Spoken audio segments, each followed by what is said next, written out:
India channel rail gate অসিদ্দার জমিতে পেঁপের চাষ শুরু হয়েছে। আমরা এই প্রথম পেঁপের চাষে আমরা আমাদের জৈব প্রযুক্তি প্রয়োগ করছি। তো অসিদ্দা, আপনার পেঁপের গাছের এখন যতটুকু বয়স, এই বয়স অনুপাতে গাছের চেহারায় আপনি কতটা খুশি?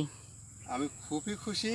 মানে আমার যে দিনে গাছ লাগানো সেই হিসাবে আমার মনে হচ্ছে গাছটা খুবই ভালো আছে এবং গ্রোথটাও ভালো হয়েছে। আচ্ছা, পাশে তো আরও অনেকে পেঁপে গাছ লাগিয়েছে, তারা তো আমাদের বিভিন্ন প্রোডাক্ট ইউজ করেনি, সেই অনুপাতে কি কিছু পার্থক্য দেখতে পাচ্ছেন? হ্যাঁ, একই সঙ্গে প্রায় লাগানো দু একদিন আগ পাশটা তাদের চাই আমার গাছ বেশ ভালো আছে এবং গাছগুলো বেশ মোটা বড় হয়েছে ওদের তুলনায়। আচ্ছা, তো আমরা এই জমিতে ইন্ডিয়া গ্রোর কোন প্রোডাক্ট ইউজ করেছি?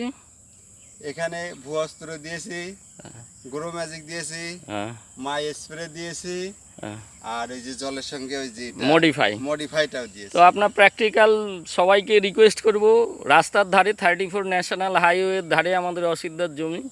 কারো যদি মনে কোনো কোশ্চেন থাকে, সন্দেহ থাকে, আপনারা অসিদ্দার সঙ্গে যোগাযোগ করতে পারেন এবং চাষ সম্বন্ধে টিপসও নিতে পারেন।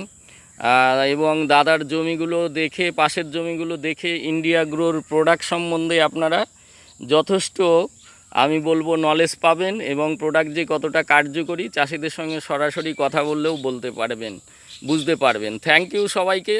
নেক্সট আবার দেখা হবে, গাছগুলো যখন আবার 1 মাস পার হবে তখন আমরা আবার দাদার জমি থেকে সরাসরি আমরা লাইভ ভিডিও করব।